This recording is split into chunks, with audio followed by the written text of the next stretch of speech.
Hello everyone, welcome back to plot number 13. As you can see, I've got a few bits here to plant out. I've got more than this. This is the third wheelbarrow. Let's get started.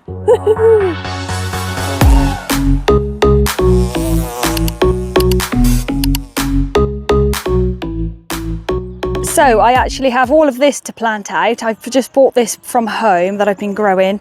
I've planted a few of the flowers at home in the beds and stuff like that, but the rest I'm going to try and see if I can fill up the plot with them. I'm not too worried about whether they live or die because I've got absolutely loads, and the slugs surely can't eat all of this. I haven't been down for a couple of weeks and all the bits that I planted out is doing really well, apart from these dwarf cosmos. I think the frost has had this one, so we've definitely had a frost. I thought they might have been okay sheltered here, but actually no, they're not. I planted exactly the same variety out in my garden at home, and that just goes to show how nice and warm it is next to your house, because they are absolutely fine. So yeah, it's definitely a lot colder in this open space. I'm wondering whether I should be planting all this stuff out. That'll be fine. Okay, the first things I'm going to plant out are these cosmos. I'm going to do half of these and keep half for home, and then I'm going to plant out half of these sunflowers as well. And I'll put half at home. I have done a few at home already, but when I've just seen that cosmos, I think I'm not sure if they'll survive, so we'll just do half, shall we?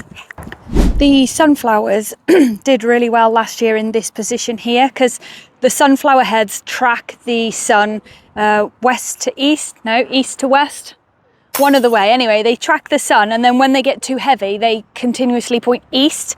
Now I know that north is over there, so the flowers are going to point, never eat shredded wheat, that way. So they're going to be pointing like towards you guys there.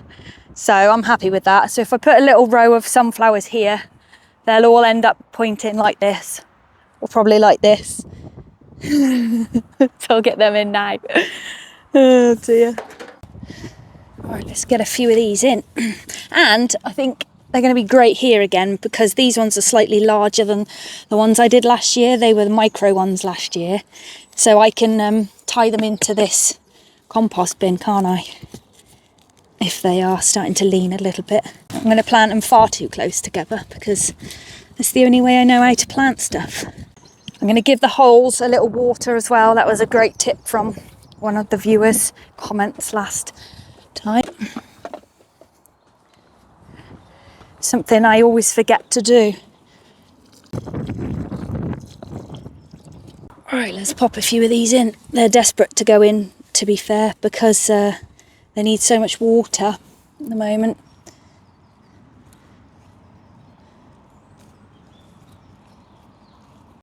I'm just putting these in clusters as well, because the slugs will definitely eat some of these, 100%. So I've done them in like clusters of 3 this year, hoping that I get some to grow. Fingers crossed. And we've got 6 left. No, so 3 left for home. Here we go, first lot planted out. Same with the cosmos really. I'm going to plant far too many out. So in clumps of 3. You get what I mean? Because they're bound to get eaten. So if I can overwhelm the area and spread them out a little bit, I'm hoping that the fittest survive. Look, there's loads of cosmos in there. Look, clusters of them. So I'm hoping at least one survives. That's all I need. These are beautiful, these are. These were the seed I saved last year. White ones. They're all white, these are. You can tell they're white because the stems are green. If they're going to be pink or different colour, then the stem goes red. See, all the stems are green. So they're all going to be white.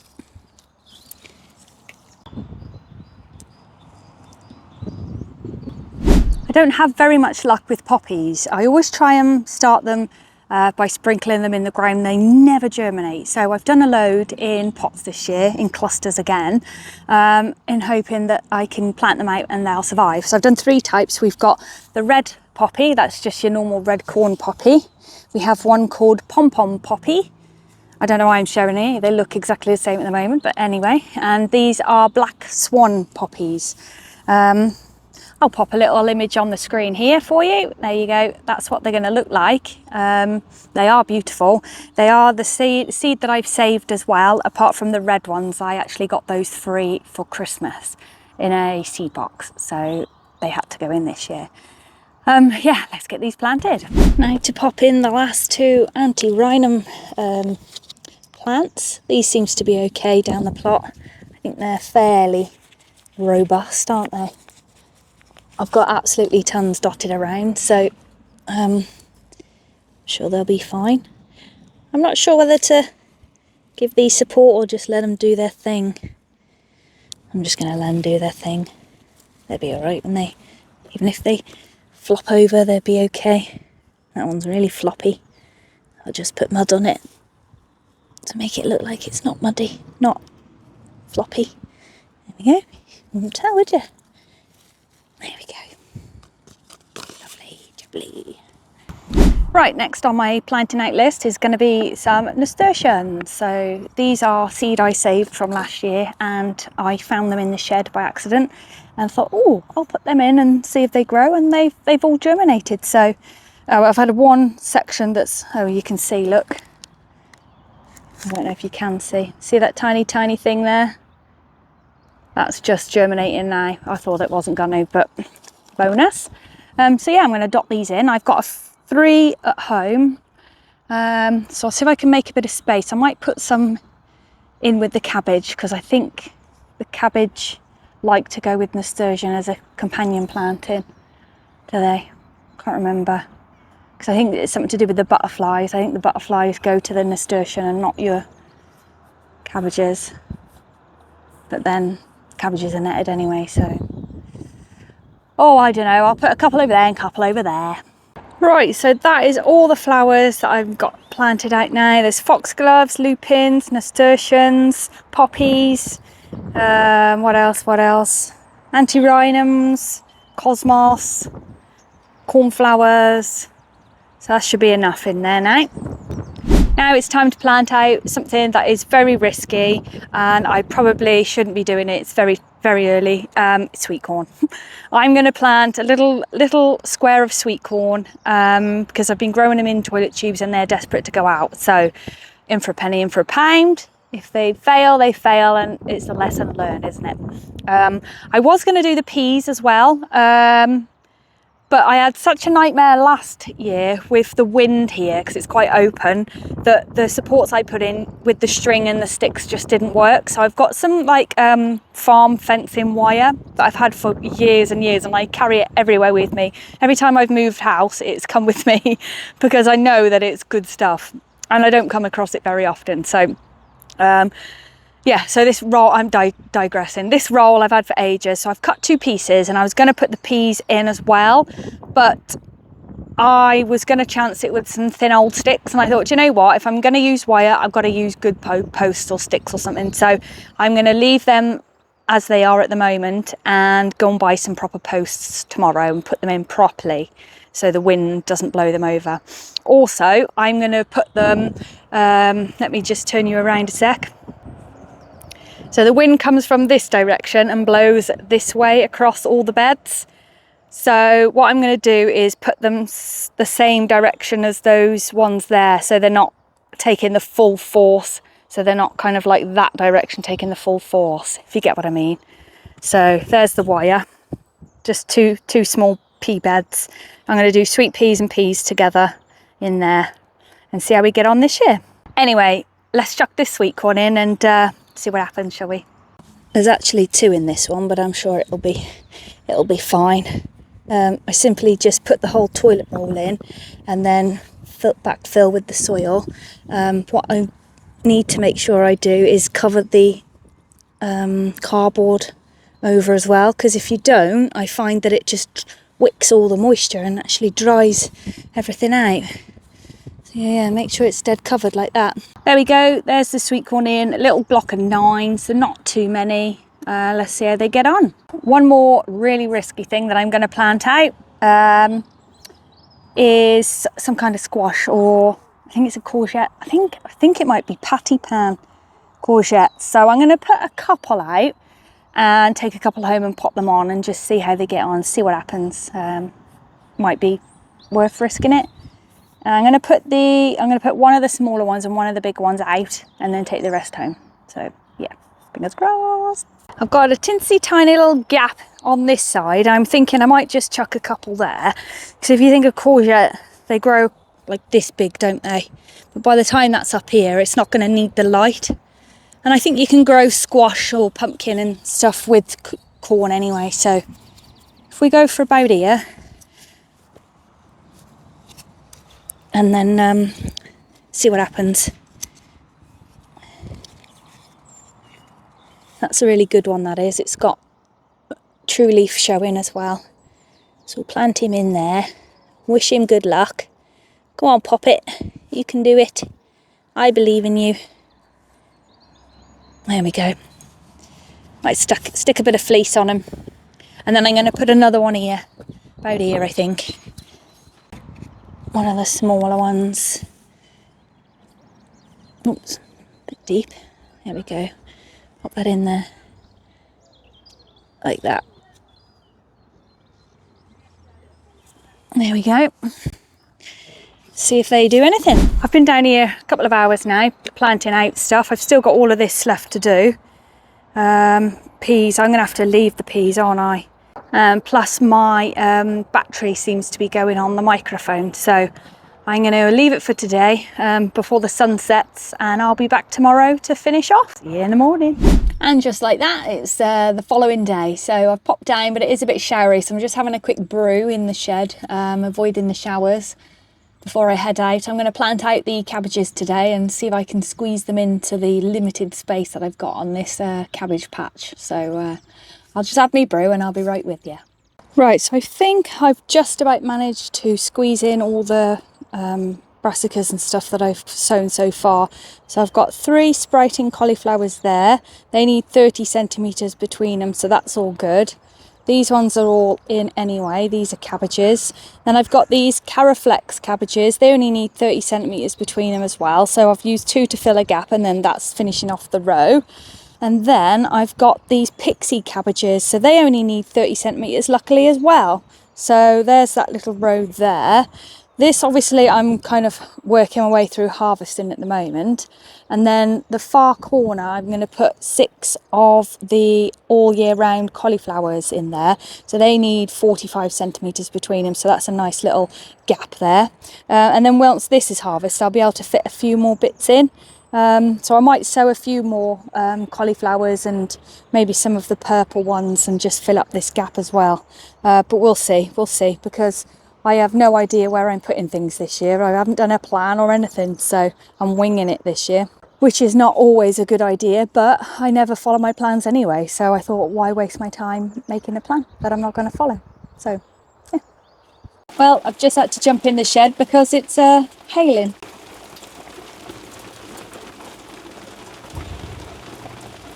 What the actual? Come on, weather. Make up your mind. What are we doing today? We're doing it all. Well, at least I haven't got to water the cabbage in, if I can actually get it in. I have had the most amazing idea for these peas. And it's using one of these. So, not that bit, this bit. So these aluminium handles, these mop head handles, they're like, you can get them for like 3-4 quid online. Aluminium, they're really super lightweight, but they're really strong, and they are so much better than just wood all the time. So I'm going to bang these into the ground and weave the farm wire mesh fence into it, and hopefully it'll stand up and support the peas. I'm very proud of myself. Well done, Jen. Ta-da! There we go. This is proper sturdy, really good. I've woven it in and out of the wire and then just secured it at the top with some just normal wire. So I'm just going to put this one up now. Super easy. And it's got the spiky bits on the bottom as well, so I've stabbed that in the ground. I was going to put one here, but actually I'm thinking maybe I could have put one there, and then I've got an extra post then, you see. So I was going to put one here and then do other things there, but actually it makes sense to do the peas this side. Yeah, we'll go here. I could have woven that into there, couldn't I? Maybe I could just tie that one on and put one through this side.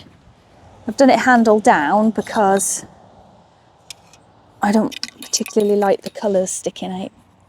So let's have a look. Weave it in there. There we go. Yeah, that'll be fine. I'll be sensible and just put an extra post in instead of being silly about it, trying to cut corners. I'm going to just do it properly because I'll be annoyed with myself if it falls down.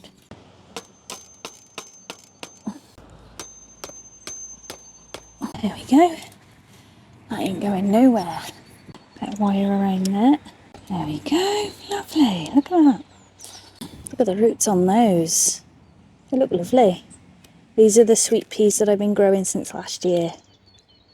Nice healthy roots on there. You can see that they're trying to get out of the pot now.